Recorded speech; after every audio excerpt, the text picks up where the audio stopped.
Count on 2, live and local in the Lowcountry. This is News 2 at 6. Good evening and thanks so much for joining us. We want to bring you some new developments and investigations that tie the Murdaugh family to several unsolved deaths. First, a man accused of helping Alec Murdaugh attempt to kill himself over $10 million of insurance money is behind bars tonight. 61-year-old Curtis Edward Smith facing several separate charges not involved in the assisted attempted suicide. News 2's Katie Augustine will break down every charge that Smith is currently facing. But first, we want to go to News 2's Riley Benson, who spent the day at the Hampton County Jail. And Riley, you were there when Smith was brought into that jail. Catch us up on the investigation. Yeah, good evening, Sophia. Brendan Smith was arrested last night in Walterboro, booked at the Hampton County Jail you see behind me just a few hours ago. Now, Smith is set to face a bond hearing first thing tomorrow morning at 9 o'clock. Now, Smith and Murdaugh, those two have a history, and now Smith finds himself facing several charges this evening. Curtis, do you have anything to say? The charges of assisted suicide, conspiracy to commit insurance fraud, and more stem from a shooting on September 4th, when state agents say Murdaugh asked Smith to shoot him in the head on the side of a rural Hampton County road. He called this guy who met him on the side of the road, agreed to shoot him in the head, and this fake car breakdown.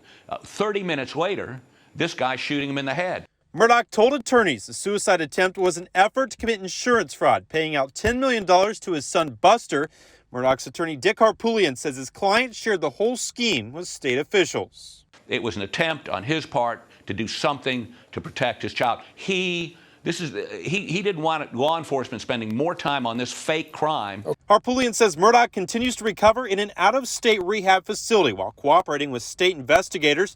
Murdaugh remains the center of at least 6 active investigations, including several death investigations. As far as the attempted shooting, more charges could be coming, including some against Murdaugh himself. I think he will be charged. I think that what he doesn't want, and we don't want, is an effort to deal with these issues, distracting from and using law enforcement resources that could be used to solve the murders of Maggie and Paul. Now, like we mentioned, Smith will face a bond hearing first thing tomorrow morning at 9 a.m. And I touched in my intro that these two have a previous connection dating back years. We've learned that Alec Murdaugh and Randy Murdaugh, the third Alec's father, represented Smith on at least 2 separate occasions. Now reporting live in Varnville, Riley Benson, Count on 2. And we are continuing our team coverage in Colleton County with Katie Augustine. Katie, Curtis Smith was at the Colleton County Detention Center overnight before being taken to Hampton County. That's where he's facing charges there, but they're unrelated to this latest Murdaugh investigation. Sophia, Brennan, that's exactly right. Here in Colleton County, Smith is facing 2 drug charges, possession of marijuana and distribution of methamphetamine. And although Smith was hit with these drug charges at the same time he was arrested in connection to the shooting of Alec Murdaugh, they are unrelated to the Murdaugh investigation. Now, Smith spent the night here at the Colleton County Detention Center. He then had a bond hearing this morning where a bail bondsman, paid him out. You're going to be bonding out on the charge of distribution of methamphetamine first offense. Your appearance is recognized for surety in the amount of $5,000.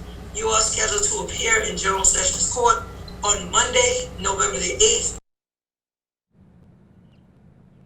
And although Smith did bond out, he was not free to go. That's because of those Hampton County charges relating to the Murdaugh investigation. Just before 2 o'clock this afternoon, a Hampton County Sheriff's deputy picked Smith up from the Colleton County Detention Center, took him over to Hampton County. And Smith does have a court date in Colleton County on November 8th for those drug charges. We reached out to the State Law Enforcement Division for a comment on the drug charges, but they said they were not able to provide one at this time as the case is still very active. Live in Colleton County, I'm Katie Augustine. Count on 2. And this just in this afternoon, the State Law Enforcement Division is now investigating the death of a housekeeper who worked for the Murdaugh family.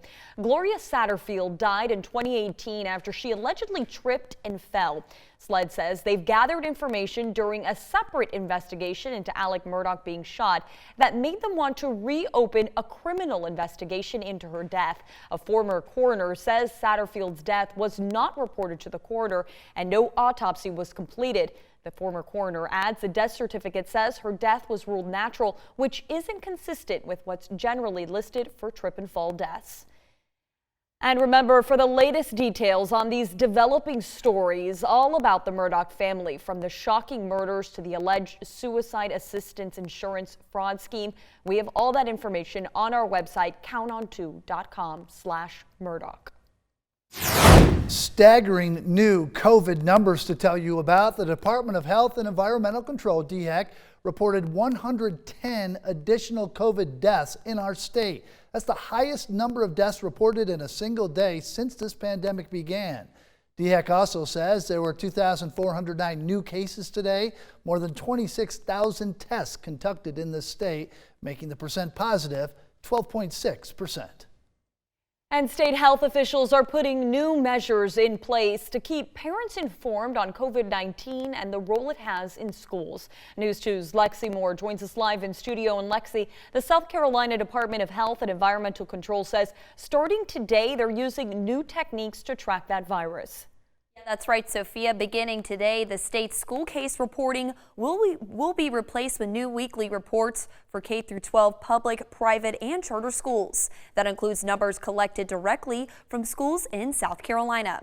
Now, DHEC says they are updating their online report of COVID-19 associated with students and staff to help parents, caregivers, and school officials to have more information on how virus affects schools.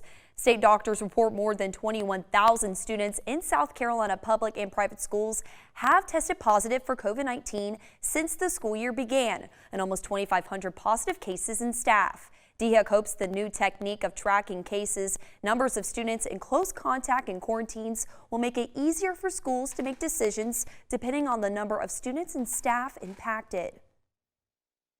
The guidance also spells out that if they are within 3 to 6 feet of a child who is ill with COVID, as long as they're both wearing masks, that exposed child does not need to quarantine.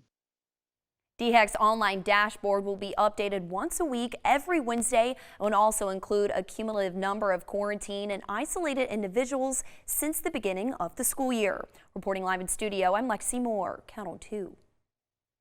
And as COVID-19 cases among students and staff in schools continue to climb, Governor McMaster stopped by the Kershaw County School District, where those school officials say they are seeing a decrease in new weekly cases.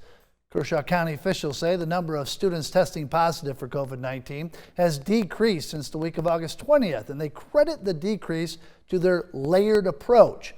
Officials say they have implemented temperature checks, use of isolation rooms, contact tracing, and keeping students 3 feet apart or more when in school. The governor says more school districts should implement some of these tools. Everything doesn't work for everybody, but this is working. What they've done here, using the full team approach with great community support, with enormous staff support, great nurses, and using that data on a daily basis, the facts, the numbers. Masks are optional for students and staff in Kershaw County. DHEC and the CDC recommend universal masking in schools to prevent the spread of COVID-19. A beloved Mount Pleasant Park will remain in the hands of neighbors, and the construction equipment that was going to be housed there will be put at another location. News 2's Forrest Tucker joins us from the Old Village. And Forrest, you spoke with these neighbors nearly a month ago about their concerns. Sophia, good evening. A while back when I came down here to Spitesfield for the first time, neighbors were concerned because the town of Mount Pleasant was going to use this space as a place to house heavy construction equipment. It's a neighborhood gathering spot. They didn't want that to go away. Now, Patty Spitesfield was going to be used, like I said, as a parking lot. Heavy construction equipment housed here for a whole year, taking away a vital community gem. Concerned neighbors then reached out to News 2 and the town of Mount Pleasant about this issue, desperate to keep their children safe and to have a place for sports and school pickup and drop-off. After the construction company originally made the decision to park their equipment here, it will be placed elsewhere after several Mount Pleasant Town Council members got involved. Duffy Field, next to Mount Pleasant Academy, where fencing and lights provide a safer option, is where the equipment will be placed. I think for a safety issue, it's a good thing for the children to preserve this park the way it is now. Right now behind us, there's a lady strolling her child through here. There's a lot of people that also use the park for walking their dogs. And then again, there's a lot of children that come through the field. Mount Pleasant Academy is just 2 blocks away. Now, I have been told by the Mount Pleasant Public Services Department that there are coordinated efforts between Mount Pleasant Academy, the Charleston County School District, and the construction contractors to make sure that everything goes smoothly at drop-off and pick-up at Mount Pleasant Academy with the presence of this heavy construction equipment right next to campus. Reporting live in the Old Village, I'm Forrest Tucker. Count on 2. Next on News 2. And taking a look at our fishing forecast coming up on your Thursday. Might be dodging a raindrop or two, but overall we should be okay. 10:42 in the morning is the low tide. 5:21 in the afternoon is the high tide. Northeast wind at 5 knots. Chance of rain at 40%. Lake temperature at 83. And if you miss us right here on News 2, you can always get our Storm Team 2 weather forecast on 1017 Chuck FM. You're watching News 2 at 6.